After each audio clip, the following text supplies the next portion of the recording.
그다음에 총 상속 재산. 이 총에는 이제 3개가 있는데 본래, 간주, 추정 이 3개가 있다.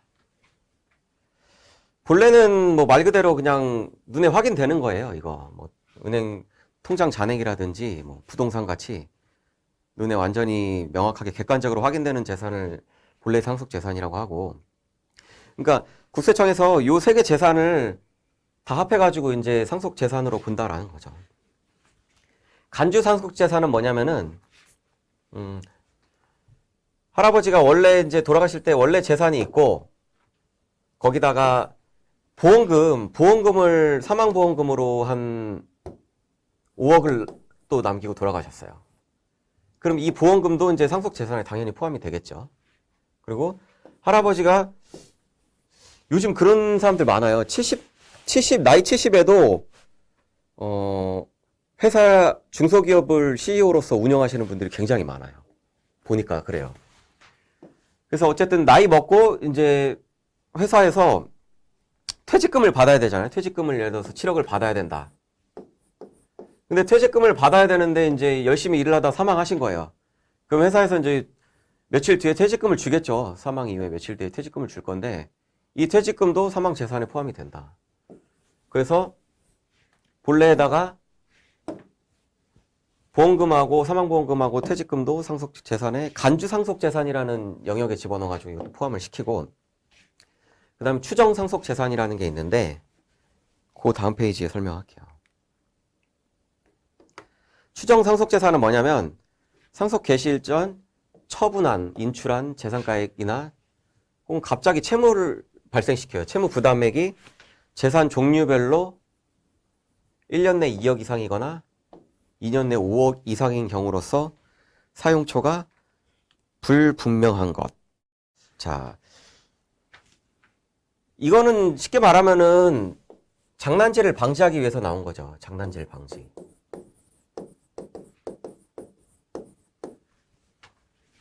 한번 이런 거 생각해 볼까요?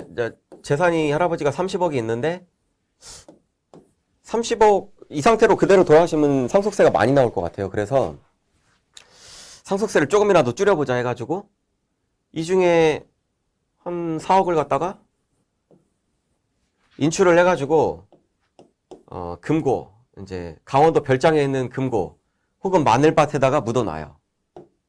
마늘밭이라고 할까요? 마늘밭에 묻어놓으면은 국세청 직원들이 찾을 수가 없어요. 이거 절대로 찾을 수가 없기 때문에, 그러면은 26억만 남아있으면은 여기에 대해서만 이제 상속세를 부과를 하잖아요. 그러면은 이 4억 차이가 나잖아요. 세율이 만약에 50% 한 뭐 40% 구간이라고 치면은 뭐 한 4억이니까 1억 6천 가까운 돈이 더 세이브 될 수도 있어요. 물론 이제 실질적인 실효세율은 40%가 안 되겠지만 아무튼 1억 이상의 돈을 세이브를 할 수가 있단 말이에요, 이게. 그러면 이거를 이제 국세청에서는 가만히 놔두면 안 되겠죠. 이런 장난질이잖아요, 이건. 죽음에 임박해서 돈을 갑자기 인출해서 그걸 마늘밭에다 묻어놨다.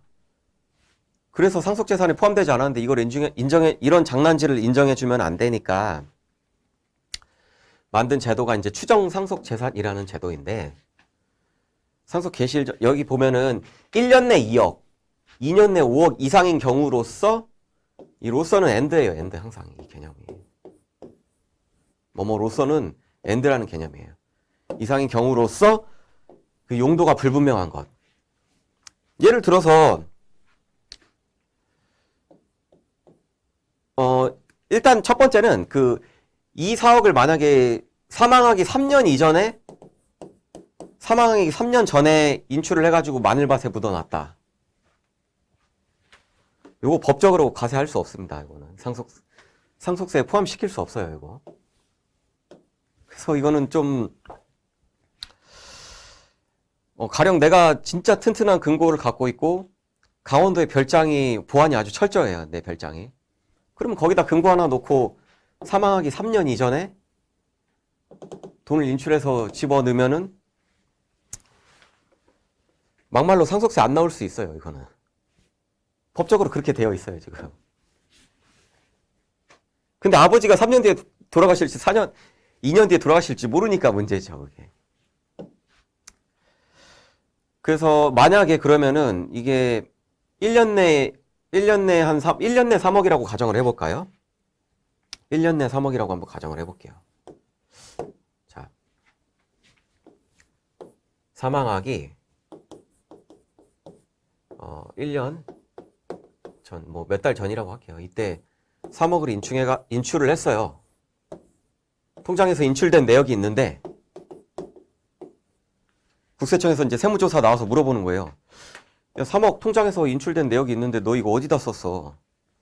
이 사용 내역에 대해서 한번 해명을 해봐. 자식들한테 이제 이렇게 요구를 하는데, 이거 만약에 강원도 별장에 있는 금고에 넣었으면은 해명이 안 되잖아요. 해명을 할 수가 없죠. 입이 있어도 말을 못 하니까 도저히. 그럼 이건 그냥 이제 사용처 불분명 재산으로 해서 엔드 요건을 다 충족하죠. 사용처까지 불분명하니까. 사용처를 본인은 자식들은 알아도 말을 못 해요. 제가 강원도 별장에 금고에 숨겨놨어요 이런 말 못하니까 사용처 불분명으로 확정이 될 텐데, 그래서 사용처 불분명으로 이제 이게 추정 상속 재산으로 해서 상속 재산이 합산이 결국 되죠. 그래서 30억에서 이제 만약에 나는 원래 27억으로 총 재산으로 해가지고 상속 재산으로 해서 이제 상속세를 맞으려고 준비를 하고 있었죠, 상속인들은. 근데 이 재산이 포함이 돼서 이제 30억이 결국에 돼서 상속세를 맞게 되는데, 사용처가 불분명할 때예요. 이게 만약에 이 3억을 인출해가지고 아버지 암 걸렸는데 병원비로 썼다. 그래가지고 병원에서 진단서 끊어오고 실제로 진단서에 3억이라고 기재가 되어 있고 그 인출한 날짜 이후에 병원비가 현찰로 납부된 게 확인이 됐다. 그러면 뭐 이것은 인정을 받을, 이제 사용처가 분명하게 나오죠. 이거는 병원비라는 사용처로 분명하게 나오니까 이거는 네가 장난질한 게 아니니까 이건 상속 재산에서 뺄 수가 있죠. 그래서 27억으로 맞을 수가 있죠. 그러니까 결국에는 1년 내 2억 이상 이거나 이건 5어죠. 또는 2년 내 5억 이상인 경우로서 사용처가 불분명한 것. 가령 내가 1년 내에 뭐 1억 5천만 원을 인출했다. 그러면 이건 막말로 그 사용처 해명을 못한다고 하더라도 국세청에서 과세를 할 수가 없죠. 왜냐면은 법에 1년 내 2억 이상이거나 1년 내 2억 이상이면서 사용처가 불분명한 것으로 명시를 해놨거든요. 근데 2억 이하기 때문에 설령 사용처 해명을 이제 상속인들이 못한다고 할지라도 이거 상속재산에 포함시킬 수가 없어요. 또는 2년 내 5억 이상인 경우로서 사용처 불분명. 내가 운 좋게 1년 이내에는 자, 사망일로부터 1년 이내에는 이게 1억 5천만 인출을 해가지고 별장에다 빼돌려가지고 용케 피했어요. 요 규정을 피했는데 국세청에서 하나 더 만들어놨죠. 2년 이내에 5억 이상. 여기에도 걸리면 문책을 하겠다 이거죠. 그래서 뜬금없이 이때 예를 들어서 요 기간에 4억이 또 인출됐어요. 그러면 운 좋게 첫 번째 1년 내 2억 규정은 통과했는데, 그래서 나는 이제 추정 상속 재산에 안 걸려서 장난질이 성공했다라고 생각을 하겠지만 2년 내에 5억 이상에 걸려요. 2년 내에 5억 이상. 이 또는이거든요. 이 둘 중에 하나만 걸리면 돼요. 또는이기 때문에. 2년 내 5억 이상의 경우로서 사용처가 당연히 불분명하겠죠. 강원도 별장에 금고에다가 빼가지고 돈을 인출해서 처박아 놨으니까. 할아버지의 돈을 빼서 이 아버지는 강원도 별장에 5억 5천만 원을 처박아 놨는데 2년 내 5억 이상의 경우로서 당연히 사용처가 불분명하기 때문에 이 5천만 원은 상속 재산에 이제 포함이 되죠. 그래서 통장 잔액에다가 확인되는 잔액에다가 이제 이 재산을 포함시켜가지고 상속 재산을 확정해서 이제 세금을 매기게 되는 거죠. 예. 그리고 이제 채무 부담액도 마찬가지예요. 채무 부담액은 뭐냐면은 대출이죠. 대출 뭐 쉽게 말하면 대출. 그러니까 뭐 이런 방법을 쓸 수도 있겠죠. 내가 재산이 30억이고 대출이 7억이 있다. 그러면 이제 23억이 내 순 자산이기 때문에 이 순 자산에 대해서 이제 상속세가 부과가 되잖아요. 여기에 대해서 상속세를 때리게 되는데, 그래서 이제 대출을 사망하기 전에 발생을 시킨단 말이에요. 대출이 차감이 돼버리니까. 그래서 이 대출을 발생시켜서 대출금이 통장에 꽂히면은 그거를 절묘하게 강원도 별장에 있는 창고에다가 짱 박아 버리는 거죠. 이제. 이 전략이라는 거는 할아버지가 언제 사망할지만 예측이 가능하다면은 사실은 충분히 사용이 가능할 건데, 근데 이것도 문제가 할아버지가 또 어디 숨겨놓은 통장 같은 게 있으면은 나는 이제 이 상속인들은 야, 이 규정을 절묘하게 우리 장난질로 한번 회피해보자라고 해서 실컷 짜놨는데 갑자기 할아버지가 숨겨놓은 통장에서 자기 내연녀한테 뭐 인출해서 뭐 2억 준 게 튀어나오고 이러면 이제 모든 작전이 다 무용지물이 될 수 있어요. 자, 그리고 재산 종류별로 1년 내 2억 이상이거나 2년 내 5억 이상인 경우로서거든요. 재산 종류별로. 이 재산 종류별로라는 게 무슨 말이냐면, 다음 페이지. 재산의 어떤 종류가 나눠져 있어요. 법에서는. 그래서 1그룹, 2그룹, 3그룹 이렇게 나눠져 있는데, 1그룹은 현금 등 그룹을 말해요. 1그룹은 아주 이게 누가 봐도 객관적이고 명확하죠. 국세청에서 조사 나오자마자 이거 바로 확인이 되는 것들이죠. 뭐 주식, 유가증권 주식이잖아요. 삼성전자 주식을 갖고 있다. 바로 확인이 되죠. 통장 바로 확인되고. 그 다음에 2그룹은 부동산에 관한 권리. 그래서 기타 자산은 뭐냐면은 이게 여기에 해당하지 않는 자산인데 뭐 골프 회원권 같은 걸 말하는 거죠. 골프 회원권 뭐 요새는 이게 억대가 넘어가는 골프 회원권들도 뭐 있다고 하니까 이런 것들도 이제 그래서 재산 종류별이 총 3가지가 있는데, 전 화면 보시면은 재산 종류별로 1년 내 2억 이상이거나 2년 내 5억 이상인 경우로서. 그러면 여기서 우리가 어떤 또 전략을 생각할 수 있냐면은, 지금 이 첫 번째 A 종류, 재산 그룹별이죠. 재산 종류별. A그룹, B그룹, C그룹인데, A그룹에서 1년 내 2억 범위 이내 1억 9천이다. 예를 들어서. 그리고 B그룹에서 또 1억 9천이다.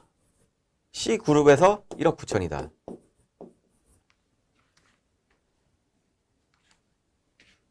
재산 종류별로 1년 내 2억 이상이 되어야지만 국세청에서 이거를 태클을 걸 수가 있죠. 고지를 할 수가 있는 거죠. 근데 보세요. 예를 들어서 통장에서 사망 1년 전에 1억 9천을 뺐다. 일단 첫 번째 재산 종류, A그룹 재산 종류별, 그룹별. 자, A 종류별, A 그룹별에서는 통과가 됐어요. 국세청에 레이더망을 통과했어요. 두 번째, B 그룹에서는, B 종류에서는 종류별이기 때문에 이 종류에서도 또 1억 9천을 또 전략을 쓸 수가 있는 거죠. 부동산 조그만한 오피스텔 하나 팔아가지고 1억 9천을 갖다가 잘 빼돌렸다. 잘 빼돌려서 강원도 별장에서 집어넣어놨다. 별장에 있는 금고에 넣어놨다. 이랬을 때 이것도 법적으로 과세할 수가 없어요. 기타 자산 마찬가지고 해서 그룹별로 1년에 2억 이상이거나 2년에 5억 이상이어야지만 국세청에서 레이더망으로 걸어서 이제 고지를 할 수 있기 때문에 법적으로는 이게 이제 한 6억 가까운 돈을 빼돌릴 수 있는 그런 여지는 있어요, 사실.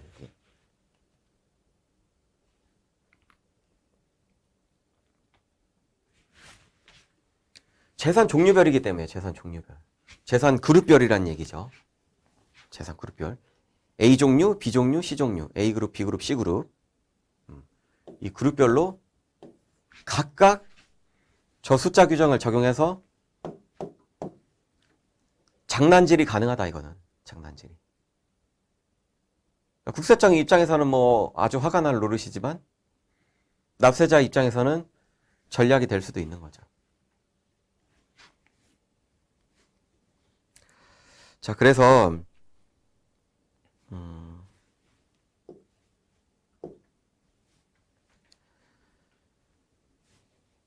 내가 가령 이걸 해명을 못 한다고 했을 때 사용처가 불분명한다라는 거는 결국에는 인출이 됐는데 돈이 이 돈을 어디다 썼는지 해명이 안 되는 거예요. 그러면 이제 국세청에서 마늘밭에다 숨겨놨다라고 봐서 과세를 하겠다라는 건데,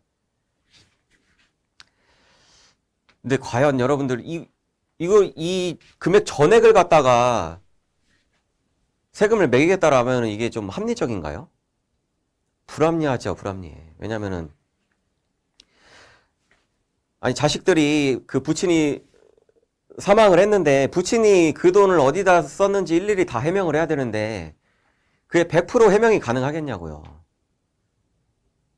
뭐 우리는 지금 금액을 크게 잡고 있지만 짜잘하게 뭐 1,000만 원씩 몇 번 뭐 사용한 내역도 있을 것이고, 사망하기 전에 1년 혹은 2년 전에.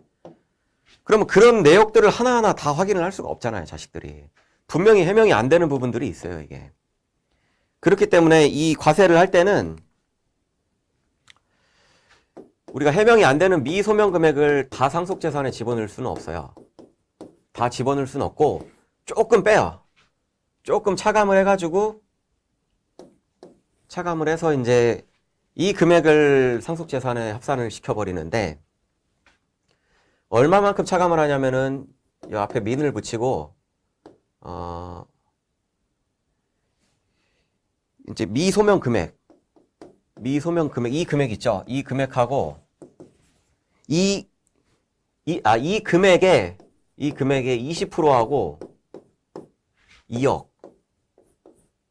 20%하고 2억 중에서 작은 거 있죠, 작은 거. 더 작은 거만큼은 차감을 해줘요. 이거는 그냥 공식이니까 받아들이기로 하고, 우리는 어떤 컨셉으로 접근하면 되냐면, 야, 미소명 금액을 전부 다 과세하는 게 아니고 그 중에 일부는 좀 빼준다더라, 공식을 집어넣어가지고. 물론 최대로 아무리 빼줘봐야 2억 이상은 빠질 수가 없겠죠. 여기 민이 붙었기 때문에. 그러는 이유는 자식들 입장에서 아버지의 사용처에 대해서 일일이 100% 다 해명한다는 거 불가능하니까, 이 미소명한다고 전액을 다 때릴 수는 없으니까 일부는 좀 빼주고 거기에 대해서만 책임을 묻겠다, 이제 이런 취지죠.